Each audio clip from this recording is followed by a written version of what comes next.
तर रामराम मंडळी, मागच्या व्हिडिओला तुम्ही जो प्रतिसाद दिला त्याबद्दल धन्यवाद। आज मी माझी स्किन जर्नी का सुरू झाली ते सांगणार आहे।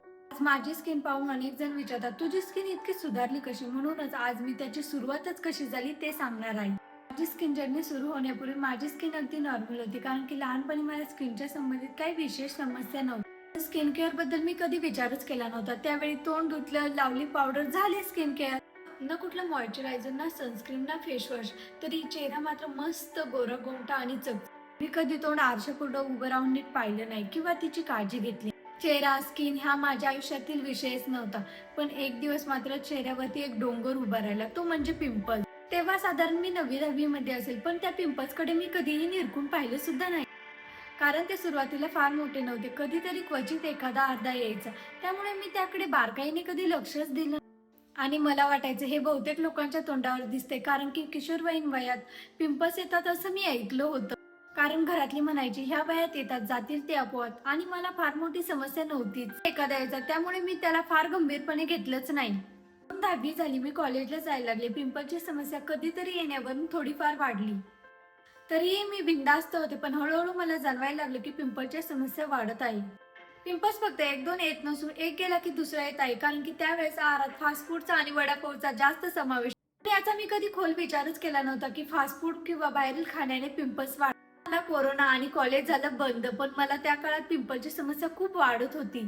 त्या काळात मला मानसिक ताण खूप आला होता आणि चेहऱ्यावरती खूप डेंजर आणि भयंकर पिंपल्स आले होते। माझे वडील वारल्यामुळे मला चेहऱ्याकडे फारसं लक्ष देता आलं। त्या काळात माझ्याकडून खूप चुका झाल्या, कोण म्हणायचं हे लाव, कोण म्हणायचं ते लाव, मी लगेच वापरून व्हायचे।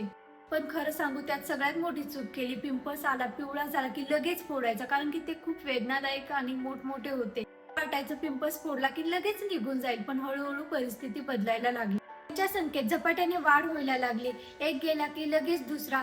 त्यामुळे कधी मला चेहरा क्लिअर दिसतच नव्हता, कधी गालावरती, कधी कपाळावरती, कधी हनुवटीवरती। हळूहळू माझे लक्ष चेहऱ्याच्या चांगल्या भागापेक्षा पिंपल्सकडे जास्त जात होते। आरशात बघितलं की सर्वात आधी तेच दिसायचं, चेहरा किती स्वच्छ आहे किंवा बाकी काहीच दिसायचं नाही, फक्त आणि फक्त पिंपल्स नजरेत भरायचे। कधी कधी मी आरशात दिवसातून अनेक वेळा पाहिजे पिंपल्स कमी झालाय का, पण त्या जागी लगेचच नवीन पिंपल्स आणि लालपणा वाढायचा। अशा गोष्टी मी सतत पाहत राहायचे। त्यात आले लोक आणि लोकांचे सल्ले, हे लाव ते लाव। चुकीच्या सल्ल्यांमुळे आणि लोकांचे सततचे प्रश्न, चेहऱ्याला काय झाले, चेहरा खूप डेंजर, हे लावून बघ, तिकडे जाऊन बघ, आणि काही लोक तर त्यांची किळसवाणी तोंड वेडीवाकडी करून बघायची। मग मात्र पहिल्यांदा जाणवायला लागले ही फक्त स्किनची समस्या नाही, कारण हळूहळू याचा परिणाम माझ्या विचारांवर आणि माझ्या आत्मविश्वासावर होऊ लागला। आणि तिथूनच माझा पुढचा टप्पा सुरू झाला, जिथे मी पिंपल्स संदर्भातच्या खूप चुका केल्या आणि त्याचा परिणाम माझ्या आत्मविश्वासावर होत होता।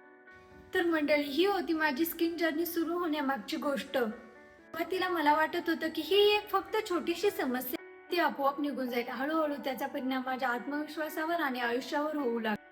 पण खरी समस्या इथेच संपली नाही। पिंपल्स आल्यावरती मी ज्या चुका केल्या आणि त्यामुळे माझी स्किन आणखी खराब झाली। मी काय काय चुकीचं केलं आणि त्याचा परिणाम माझ्या स्किनवर काय झाला, हे सगळं आपण सविस्तर पार्ट 2 मध्ये पाहणार आहे। इथपर्यंत व्हिडिओ पाहिला असेल आणि तुम्हाला आवडला असेल तर लाईक करा, सबस्क्राईब करा। नक्कीच भेटूया पार्ट 2 मध्ये, तोपर्यंत काळजी घ्या, धन्यवाद।